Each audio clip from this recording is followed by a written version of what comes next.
Alright, everyone. I gathered you around here today because we have some big problems going on in America.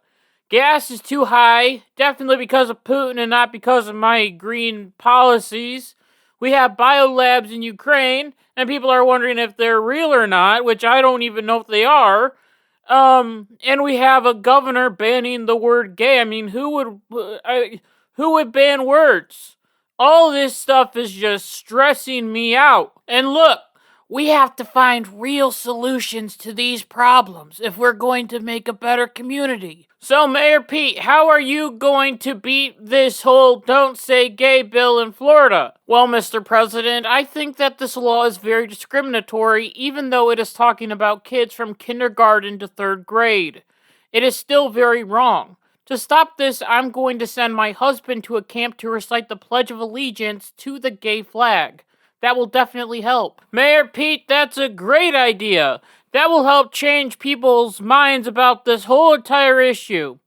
Alright, what about this terrible gas situation? How can we lower these gas costs? Governor Granholm, what is your plan? Well, first we need to convince the American people to buy electric cars, even though they are expensive to the average family. This will be a great way for people to stop using gas. Along with that, we need to get off of natural gas, and we need to invest more in wind farms and solar panels, but not nuclear energy because that's scary because some bad things happened a long time ago. So anyway, that way we can have energy that we need to power the country, and also no new drilling at all, ever. We don't need gas here. We don't need oil. That's the only way to get out of this mess. Wow, that's awesome. Let's keep it up with more great ideas. Well, what about you, Jen? Can you handle this whole information crisis going on in Ukraine and Russia and stuff? Well, Mr. President, there's a lot of misinformation coming from both sides, but I'm working on confirming anything I can.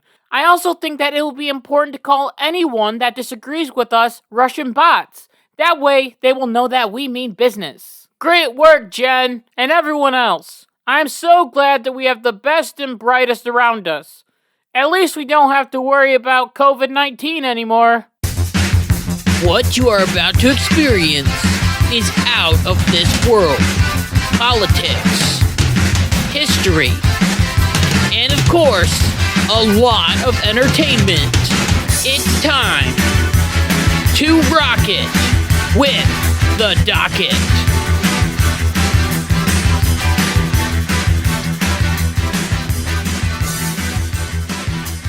Hey, what's going on, everybody? It's Kyle Dockery with the Dockery Docket.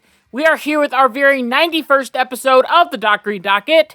I'm excited to be here, and I hope that you are excited to be here as well. And if you are excited to be here, make sure to go down below, hit the like button, hit the subscribe button, so then you never miss one of my videos. So here's the situation. There are a lot of things right now that are going on. And honestly, all of it can be very discouraging. I mean, personally, it is very hard for me to listen to different podcasts and read different news stories and keep sane. It's depressing to see how evil the world can be.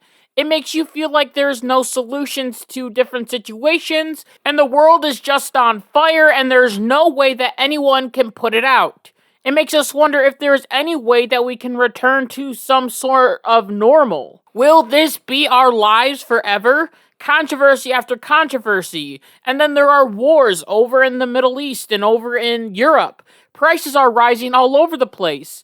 Are there solutions that we can take to fix all of these different situations? Well, I may not have all the answers, but I do have some. So instead of making 3 episodes about each controversy that has come up, I am making 1 episode talking about 3 different controversies that are happening right now in our lives. And they're very important to talk about. And maybe here or there I'll add some solutions. And maybe here and there I'll add some solutions that could help fix the problem. But remember, I am not the expert. I don't have the solution for anything. But if my plans sound good, then maybe in a few years you could vote for me as president. That would be great. So the first problem that we are running into right now is that gas prices are too dang high. Average Americans are absolutely ticked off about this. as the average gas price for a gallon of gas is $4.17 a gallon, which is the highest that it's been since 2008 when Barack Obama was president. Now the question is, who do we blame for this increase in oil prices? As many people will say that it is the war that is going on right now in Russia and Ukraine that is leading to this rise in gas prices. Now, those people would be correct in that assumption, as from the start of the war, we knew that energy prices were going to go up as Russia owned a lot of oil, and then they started raising their prices, and it just caused a lot of issues. And then we kind of made it worse on ourselves last week as America decided to ban Russian oil from coming to the United States. Now, don't get me wrong, this was a good thing to do as it will help tell Putin that we don't need to rely on him for oil and also energy, and it also hurts the Russian economy. It will just hurt us Americans at home a little bit as well, as we will have to pay more at the pump because more Americans still need oil. The situation with Ukraine and Russia is causing gas prices to go up. However, the war is only one reason wrapped up in a ball full of other reasons on why gas prices are rising. And the other reason is the Democrats' green agenda. As the Democrats claim that they have a solution to the gas price spike, and it's very simple. As people like Secretary Pete Buttigieg are telling Americans to just buy an electric vehicle. Easy. Sell your car, which will end up in a landfill somewhere, and then buy an electric car that has the average price of $56,437. I mean, that seems convenient for a single mother with 2 kids that is living paycheck to paycheck. Also, another important question is, where does electricity come from? Well, I can tell you that right now it's not coming from a wind or solar farm. It is more than likely coming from a natural gas, coal, or nuclear energy plant. So this idea that you are going to save the earth by just buying an electric vehicle is wrong. It is important to remember that we as Americans still need gas and oil, and right now we are no way close to having a 100% green energy supply. Along with this, I believe that electric cars are very cool. I think I've said that in another episode before. I think they are the way of the future. But the problem is that these rich people telling poor people that they need to buy an electric car is like Marie Antoinette telling people to eat cake when they're hungry. Not everyone can buy an electric vehicle, so we have to find better solutions that fit our needs right now. I mean, we can invest in that green stuff. We can also buy Teslas and people can trade in their cars. But right now, I don't think there are a lot of people that are in the budget range to buy an electric vehicle, so we have to find better solutions that will fix the problems that we are facing right now. So another plan that the Biden administration is pushing is to not focus more on the Green New Deal stuff, but to ask other countries for oil. As America asked the United Arab Emirates and Saudi Arabia for oil, and both of them strongly said no. But we have other options. What about Venezuela? That's right, our plan right now is to take money from a dictator, being Putin, and giving it to another dictator in Maduro, who is literally having his citizens eat dogs and also making papier-mâché money, which we talked about in an inflation episode. All of this is a terrible idea, and I don't understand why we are buying from countries that literally hate us. Instead, a better solution would be to start drilling more in America right now. Right now, we could invest more in offshore drilling. We could start fracking in different areas of the country, and we can also start drilling in Alaska. This will make sure that we have enough oil to get us through without relying on Russia or Venezuela or Saudi Arabia, and maybe we could start selling that oil to our allies and make some money. Along with that, we can also still invest in different green energy. We can invest in wind, we can invest in solar, but the most important energy source that we could invest in right now is nuclear energy. Nuclear energy has had a bad rap, but as technology has grown, the safer the nuclear energy has become. Along with that, it is 100% green, so we can use it to save the environment, and it's very effective. And it's also a very good middle ground, as the weather really doesn't predict how the energy functions. It just always is working. Because with solar panels, at night, they don't really work well. And with wind turbines, we know that sometimes they don't run because some days aren't as windy. I think that if America took this action, then we would be able to get off of Russian oil, we'd be able to get our own oil, we'd be able to sell our own oil, and we'd be energy independent, which is very, very important. Anyway, there is another situation that we must talk about as well. And now for this situation, I have to be very, very careful because I don't want anyone to think that I am spreading false information or Russian propaganda, because that is not the case. I don't want that to be accused of me at all. Remember, I don't like Russia, I don't like Vladimir Putin, and I hope that they lose this war. What we are seeing right now between the war of Ukraine and Russia is that there is a lot of misinformation that is being questioned right now. For example, after releasing the episode about the Ukraine conflict, there were some questions that rose up about if the ghost of Kiev was actually real, as there were reports that were saying that the video from the Ghost of Kiev was actually from a video game. Along with that, we talked about Ukrainian men that said F you to a Russian ship, and then they were blown up and killed. Then there were reports that came out that said the men on the island were fine. They were either taken as prisoners or nothing happened to them. The problem with this whole Ukraine and Russia situation is that there is so much information that we are getting and we have to sift through that we aren't sure what's true or what's false. The newest form of propaganda that we are seeing right now is coming from the Russian media, as the Russian media is claiming that there are bioweapon labs in Ukraine funded by the United States. Putin and the Russian government are scared that the US, along with Ukraine, are creating biological weapons to use on Russia, which would kill thousands of their own citizens. Even though this is a lie, Russia is pushing this narrative so when they decide to use chemical weapons on Ukraine, Russia can throw up their hands and say, "Hey, they had chemical weapons too. We were just trying to defend ourselves." It would be a worldwide tragedy if Russia or Ukraine or anyone used chemical weapons to kill people, so we have to make sure that all this evidence is true. So are there bioweapons labs in Ukraine? No. However, are there biolabs in Ukraine? Yes. As according to Andy Weber, who is a member of the Arms Control Association Board of Directors and former Assistant Secretary of Defense for Nuclear, Chemical, and Biological Defense Programs, he's done a lot of things. He said, the U.S. Department of Defense Cooperative Threat Reduction Program has provided technical support to the Ukrainian Ministry of Health since 2005 to improve public health laboratories, whose mission is to analyze the U.S. Centers for Disease Control and Prevention. Along with this, these labs are a part of a cooperative threat reduction program which began in 1991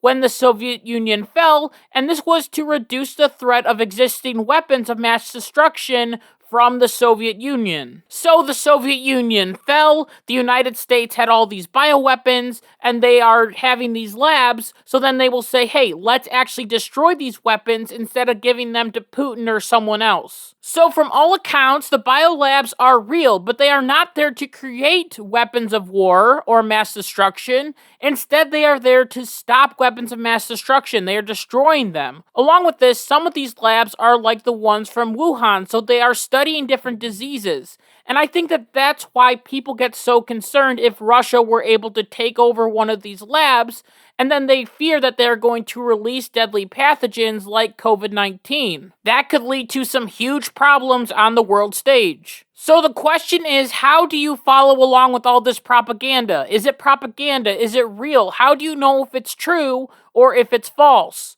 First, don't believe everything that you hear. Now, this might sound crazy, but even with my podcast, I hope that I'm just one of your podcasts that you listen to. I hope that you are seeking different forms of information and that you're doing your own research. I hope that you are watching Fox News or CNN to get a different perspective because they might be saying something way different. I know that with this whole story with the biolabs, I have been looking all over the place to see if it's true or if it's false. And you can do that too. And if you find something and you're like, hey, the Dockery Docket wasn't right about this, send it my way. Please do, because I need to know all the information that I can get. Along with this, we all know the truth. And the truth is that Putin is extremely evil, as this week the Russian military blew up a hospital and also a movie theater where people were trying to hide from the bombs. I can't imagine this happening in America, and I know that I am still praying for Ukraine, and I hope that you are as well. The US this week also gave a lot of money to Ukraine in defense missiles, so hopefully this will be helpful to them, and it will also end the war very, very quickly. The next topic on our docket is also very controversial, but it must be explored. The article actually comes from a subscriber who wanted me to talk about this topic a few weeks ago, so thank you to him. This is your shout out. And if you have ideas that you want me to talk about, make sure to send them my way and maybe I'll put you in a video. So in Florida, there was a new bill that was passed called the Parental Rights in Education Bill. Now, some of you haven't heard of this bill before because the Democrats have lied to you and called it the Don't Say Gay bill. First, you are allowed to say gay in the classroom with this bill in place. You can say that little Johnny has a dad that is gay. That is not what is banned in this law. NPR actually has a very good piece explaining this new bill, as it actually explains what's in the bill, not lying to the people and saying that it's all about not saying the word gay. The point of the legislation is simple. It prohibits any instructions about sexuality or gender between kindergarten and third grade, or in a manner that is not age appropriate or developmentally appropriate for students in accordance with state standards. So this means that teachers can't even talk about straight sex with children between kindergarten and third grade, because that would be inappropriate. My thing is, why would children even need to know about any of this stuff between kindergarten and third grade? I bet we can all remember having sex ed. Mine was in 6th grade in high school. From kindergarten to third grade, I focused on more important things like Jimmy Johnson and Buzz Lightyear. I didn't know what a gay person was, and I didn't know what a trans person was, and I definitely didn't know what sex was. And at that age, I didn't need to know about that, or even worry about that. Now, there are a lot of people that will come out with different hypotheticals, like, what if there was a situation where a child is in kindergarten or in third grade and thought that they were gay or trans? Well, the school must contact the family, as according to the bill, if there is any change in the student services or monitoring related to the student's mental, emotional, or physical health or well-being, and the school's ability to provide a safe and supportive learning environment for that student. There are no secrets between teachers and the students are able to share their feelings, maybe with a counselor, who can help them navigate through all their emotions and feelings. But the parents have to be in on the situation. They have to know what is going on with their child in the school. To me, now I might get some hate for this, but I think that this is a good bill. Teachers and students are still allowed to say the word gay, but if a teacher is going into a classroom and talking about sex between a man, a woman or a woman and a man, or talking about transgender surgeries, all of those would be deemed unacceptable for kindergarten to third grade. Right now, I fear that people on the crazy spectrum are trying to sexualize kids, and it is seriously the grossest thing I think that has come out across this whole entire month. There is a literal summer camp called Sexy Summer Camp for children in rural Kentucky. In this camp, they will learn about sex liberation, gender exploration, BDSM, being a sex worker, self-managed abortions, sexual activities while using illicit and illicit drugs. I would like to remind you that these are summer camps for children. These people are talking about things that are inappropriate to young children. It's gross, and it is borderline pedophilia. All of this is gross and terrible stuff, and something that we shouldn't support at all. But here's the good news. Parents and other people are standing up to these different issues. As there was a new poll done by Politico where they asked the people of Florida if they supported this new bill. The first poll question said, to what extent do you support or oppose the following items in the bill? banning the teaching of sexual orientation and gender identity from kindergarten through 3rd grade. 37% of people strongly supported this question, and 23% strongly opposed this question. Along with that, the poll also asked another question: do you support or oppose the limited lessons on sexual orientation and gender identity after 3rd grade to age-appropriate discussions? Once again, we saw the same result. 32% strongly support this decision, and 22% strongly oppose this decision. We can see that people are agreeing with this law, and those people are probably against the Sexy Time Summer Day Camp in Kentucky. And I believe that most people are sick and tired of this gay agenda being pushed everywhere in society. Children don't need to come home wondering if they are a boy or a girl, and they definitely don't need to get gender reassignment surgery or cut off different body parts. Let kids be kids. Not everything has to be sexualized, and everything doesn't have to be gay. In the end, there are many situations that are going on right now, and like I said in the beginning, it's hard to look at the news and find hope or find solutions in all of these different problems, or find the truth in a sea of lies. But there is hope, there are solutions, and there is truth. All that we have to do is make sure that we stay vigilant and understand that we know the truth. We know that the left has been pushing their green agenda even before Biden was in office, as during a debate, Joe Biden said that he wanted to end the oil industry. We know that the pain at the pump is intentional, as the left wants us all to get off of natural gas and into electric cars. We know the truth, that Putin is a terrible person that is killing hundreds of thousands of innocent people.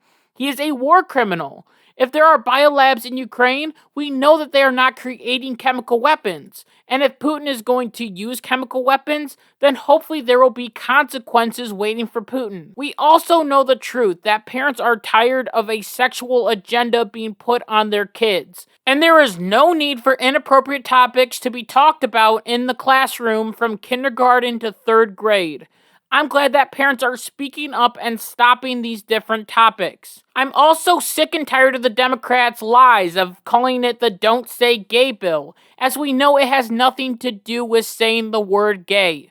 Some might be upset about that, but it is the 100% truth. And also, the best truth that we have right now is that we don't have to deal with COVID anymore because Joe Biden cured it. So, woohoo, everyone! And with that, I just want to thank you so much for listening to this episode of the Dockery Docket. And until next time, like my mom always says, be good, be kind, be loving, goodbye.